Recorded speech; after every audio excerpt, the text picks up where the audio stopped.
అప్పుల బాధలు వెంటాడుతున్నాయా? అయితే 6 జేవిఆర్ వారి జాతిరత్నాలు ధరించండి. హాయ్, వెల్కమ్ టు మనం టీవీ. నేను మీ మనోజ్.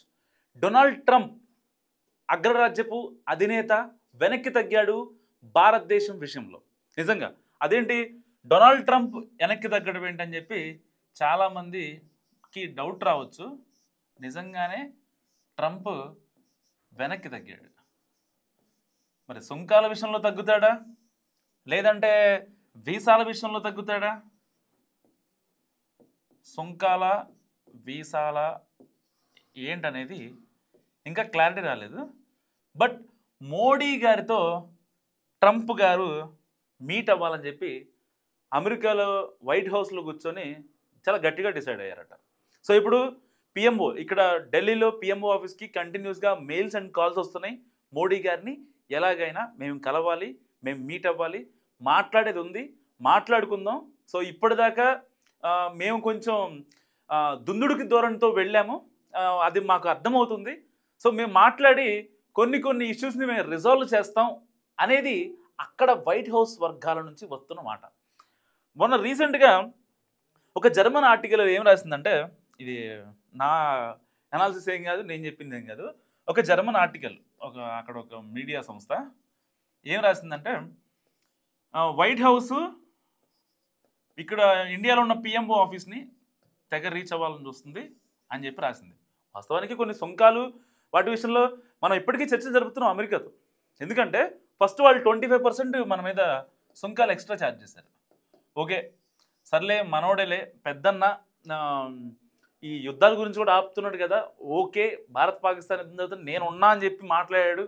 అసలు ఆయన్ని మించిన ఇంకొక పెద్ద మనిషి లేడు అన్నట్టుగా పెద్ద మనిషి తరహాలో కొంచెం ఉండేసరికి మనోళ్ళు, మన ఇండియన్స్ ఏంటి ఎట్లా ఉంటుంది, మా కేంద్ర ప్రభుత్వం అయినా లేకపోతే సాధారణ ప్రజలైనా మన కోసం మాట్లాడితే కొంచెం అరే వీడు మనోడే కదా అనుకుంటాం. దానివల్ల ఈ 25% బేర్ చేసాం. మళ్ళీ మామ ఏం చేసిండు, ట్రంప్ మామ మళ్ళీ ఇంకో 25% చేసిండు.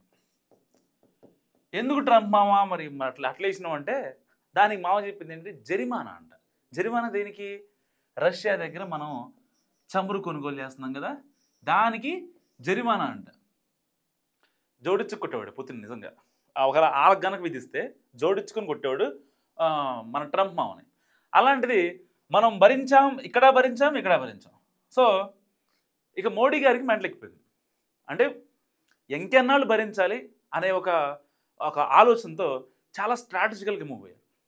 అక్కడ నుంచి సుంకాల విషయంలో, వీసాల విషయంలో, స్టూడెంట్ల విషయంలో, H1B ఎంప్లాయీస్ విషయంలో, ఇంకా ఇన్ని దాంట్లో కేవలం భారతీయుల్ని టార్గెట్ చేస్తుంటే మోడీ గారికి నచ్చలేదు. ఎందుకంటే నేషనల్ మీడియా అయినా, ఇటు రీజనల్ మీడియా అయినా ట్రంపరితనాన్ని పదే పదే చెప్తుంటే బీజేపీ కేంద్ర పెద్దలకి, దేశాన్ని పాలిస్తున్న వాళ్ళకి నిజంగా నచ్చలేదు. సరే పార్టీల గురించి మనం మాట్లాడకూడదు, బట్ కానీ మన దేశాన్ని పాలిస్తున్న వాళ్ళకి కొంచెం ఇబ్బందికరమైన పరిస్థితి ఏర్పడింది. అంటే ప్రపంచ దేశంలో భారత్ని ఇంత చులకనంగా చూస్తున్నా సరే మేము ఏం మాట్లాడకుండా చేతులు కట్టుకొని గాజులు వేసుకొని ఉండాలా అన్నట్టుగా బీజేపీ వాళ్ళు చాలా గట్టిగా ఫైర్ అయిన పరిస్థితి. సో అప్పుడు ఏం చేశారు, మోడీ గారు, అమిత్ షా గారు జయశంకర్ గారితో మాట్లాడించే ప్రయత్నం చేశారు. అయినా సరే అవ్వలేదు. దాని తర్వాత కొన్ని చర్చలు జరిగాయి, కాన్ఫరెన్సులు జరిగాయి.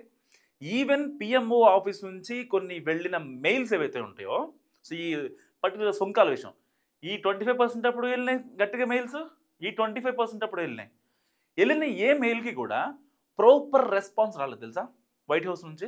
సో అలాంటి పరిస్థితి అయినా సరే మనం భరించాం. కానీ కట్ చేస్తే ఇప్పుడు కాళ్ళ బేరడానికి వచ్చాడు ట్రంప్. నిజంగా ఇప్పుడు ఎందుకంటే ఈ ఇయర్ ఎండింగ్లో క్వాడ్ లీడర్స్ అని చెప్పి ఒక మీటింగ్ ఉంది. క్వాడ్ లీడర్స్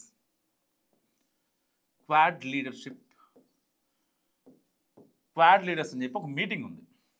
దీంట్లో ప్రపంచ దేశాలు ఏవైతే కొన్ని బిజినెస్ పరంగా కొంచెం గట్టిగా ఎలివేట్ అయ్యే కంట్రీస్ ఉంటాయో, దాంట్లో ఇచ్చిపుచ్చుకునే వ్యవస్థలో కొన్ని దేశాలు ఉన్నాయి. ఒక 25 నుంచి 30 కంట్రీస్ ఉంటాయి, మేజర్ కంట్రీస్.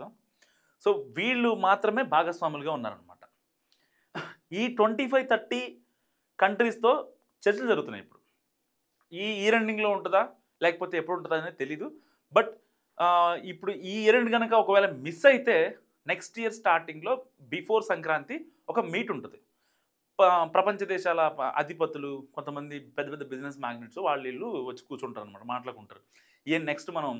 నెక్స్ట్ త్రైమాసికానికి ఎలా ఫాలో అవ్వాలి, ఏం చేయాలి, ఏంటి, సో తగ్గించుకోవాల్సిన ఏంటి, పెంచుకోవాల్సిన ఏంటి అని మంచి చెడ్డ కూర్చొని మాట్లాడుకుంటూ ఉంటారు కదా.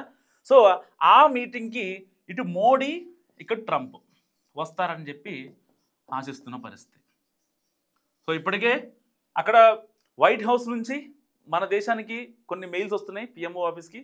సో ఎట్టి పరిస్థితుల్లో మీరు అక్కడికి రావాలి, మీరు రాకపోతే మేము కూడా రాము, అక్కడ ఎట్టి పరిస్థితుల్లో మనం కలవాలి, లేదంటే ఆ క్వాడ్ లీడర్షిప్ పక్కన పెట్టేస్తే మనం ఎలా ముందుకు వెళదాం అనేది ఇప్పుడు జరుగుతున్న చర్చ అనమాట.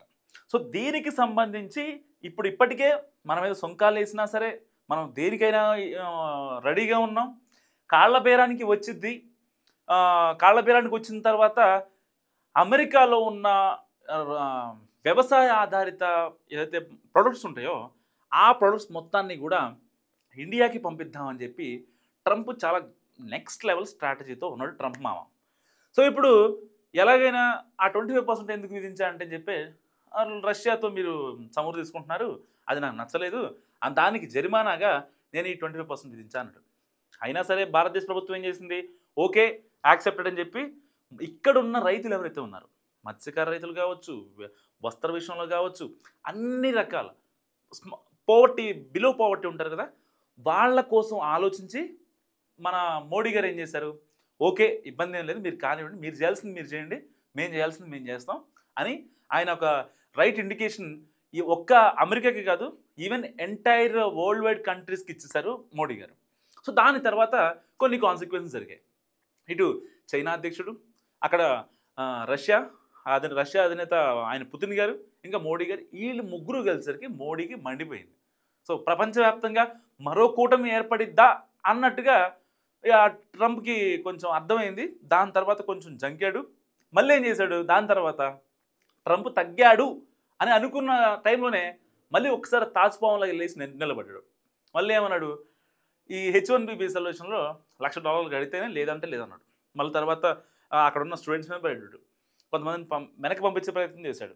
సో ఇలాంటి కాన్సిక్వెన్సెస్, డిస్టర్బ్డ్ డెసిషన్స్ తర్వాత ఇక ట్రంప్ ఏమీ చేయలేని పరిస్థితులు, అంటే భారతదేశాన్ని మనం ఏ విధంగా కూడా మనం ఇన్ఫ్లుయెన్స్ చేయలేము, మన ఫ్యాక్టర్స్ ఏమీ కూడా వాళ్ళ మీద ప్రభావితం అవ్వట్లేదు అనే ఒక్క రీజన్తో ఇప్పుడు కాళ్ళ వేయడానికి వచ్చాడు. కట్ చేస్తే మోడీ గారితో మీటింగ్, దట్ ఈజ్ మోడీ అని అంటున్నారు. ఇప్పుడు నిజంగా మోడీ గారితో ఎలాగైనా మీటింగ్ అరేంజ్ చేయండి అని చెప్పి అక్కడ వైట్ హౌస్లో ఎవరైతే ఉంటారో ఆ ఆఫీషియల్స్కి మొత్తానికి చాలా గట్టిగా మన ట్రంప్ మాట్లాడుతున్న పరిస్థితి. ఎలాగైనా సరే మాట్లాడండి, ఎవరితో మాట్లాడతారో మాట్లాడండి, ఇక్కడ ఎంబసీ నుంచి జైశంకర్ కనెక్ట్ అవుతారా, ఇక్కడ ఎంబసీ నుంచి పిఎంఓ కనెక్ట్ అవుతారా, లేదా జైశంకర్ నుంచి మోడీ కనెక్ట్ అవుతారా, ఇంకెవరినన్నా బిజినెస్ మ్యాగ్నెట్స్ లైక్ అంబానీ వాళ్ళని ఎవరినైనా టచ్ చేసి మాట్లాడతారా, మీ ఇష్టం, బట్ నాకు మోడీతో మీటింగ్ కావాలి, ఆ మీటింగ్ నాకు చాలా ఇంపార్టెంట్. అథారిటీకి దారేదిలో సినిమా డైలాగ్ ఉంటుంది కదా, నాకు ఎట్టి పరిస్థితుల్లో కమిడియన్తో చెప్తాడనమాట పవన్ కళ్యాణ్, ఎట్టి పరిస్థితుల్లో నాకు ఈ స్టేషన్ కావాలి, ప్రతిదానికి కాస్ట్ ఉంటుంది కనుక్కో అని చెప్పాడు కదా. సో ఇప్పుడు ట్రంప్ మామ కూడా అదే బాటలో మాట్లాడిన పరిస్థితి. పర్టికులర్గా ఇప్పుడు ఆయనకి మోడీతో మీటింగ్ అనేది చాలా ఇంపార్టెంట్. ఎందుకంటే ట్రంప్ మామకి బేసిక్గా మన మీద ఉన్న కోపం కంటే అమెరికాలో ఎవరైతే బిజినెస్ మ్యాగ్నెట్స్ ఉంటారో, కొన్ని అంటే ఈ ఉంటాయి కదా సాఫ్ట్వేర్ కంపెనీస్ కావచ్చు, ఇంకా ఈ మెషినరీ యంత్రాలు తయారు చేసి కావచ్చు, ఇంకా చాలా మ్యానుఫ్యాక్చరింగ్ యూనిట్స్ అధినేతలు, పెద్ద పెద్ద బిజినెస్ చేసేటోళ్ళు, వాళ్ళందరూ ప్రెజర్ ఎక్కువ అవుతుంది, బాగా ఫుల్ ప్రెజర్ వాళ్ళు. ఇప్పుడు ఎందుకు ప్రెజరు, ఇండియా కంట్రీలో 140 కోట్ల మంది ఉన్నారు, 140 కోట్లు, దాదాపుగా 80% మధ్యతరగతి వాళ్ళే. సో ఈ యొక్క ఎవరైతే ఈ బిజినెస్ చేసేటోళ్ళ టార్గెట్ ఎవరు, ఈ 80% మధ్యతరగతి వాళ్ళు. కాబట్టి వాళ్ళ టార్గెట్ మొత్తం ఇప్పుడు మన ఇండియా మీదే ఉంది. ఏమాత్రం ట్రంప్ కనుక ఇండియాని కనుక చేజార్చుకుంటే వాళ్ళకి మెంటలెక్కిపోద్ది, అమెరికా జీడిపి ఇలా పడిపోద్ది అనమాట.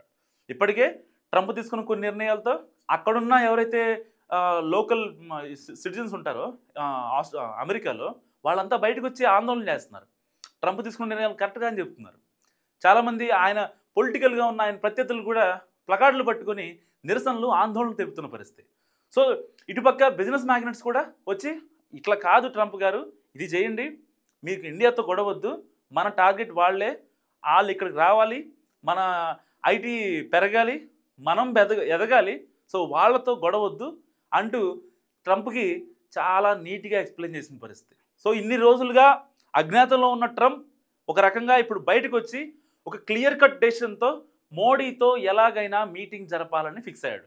సో ఈ మీటింగ్ కనుక ఫిక్స్ అయితే మరికొద్ది రోజుల్లో, సో మన ఎంబసీ చెప్తున్న ప్రకారం ఏంటంటే ఈ మరికొద్ది రోజుల్లో, అంటే టైం ఎగ్జాక్ట్గా చెప్పలేదు, మరికొద్ది రోజుల్లో ఉంటుందని చాలా క్లియర్గా చెప్తుంది. సో మరి ఎప్పుడు ఉంటుంది, క్వాడ్ లీడర్స్ సమ్మిట్ అప్పుడు ఉంటుందా లేదంటే బిఫోరే ఉంటుందా అనేది మాత్రం ఇంకా తెలియలేదు. కానీ ఇక్కడ ట్రంప్ మాత్రం మోడీని మస్ట్ అండ్ షుడ్గా కలవాలని అనుకుంటున్నాడు అనేది మాత్రం 100కి 1000% నిజం. సో ఇప్పుడు మరి ట్రంప్ కనుక మోడీని కలిస్తే జరిగే పరిస్థితులు ఎలా ఉంటాయి? నిజంగా అనుకున్నట్టు ఆ సుంకాలు ఏవైతే ఉన్నాయో వాటిని తీసేస్తాడా, లేదంటే వీసాల విషయంలో ఏదైతే కొంచెం ఎక్స్ట్రాలు చేశాడో ఆ ఎక్స్ట్రాలను కొంచెం తగ్గిస్తారా? డబ్బుల విషయంలో కావచ్చు, వెసులుబాటు విషయంలో కావచ్చు, ఇంకా ఈ సుంకాల విషయంలో కావచ్చు, వాళ్ళ ఉత్పత్తులు మన ఉత్పత్తులు, ఎక్స్పోర్ట్ అండ్ ఇంపోర్ట్స్, వీటి విషయంలో ఏమన్నా వెసులుబాటు ఉంటుందా లేదా అనేది ఇక్కడ చాలా కీలకంగా మారింది.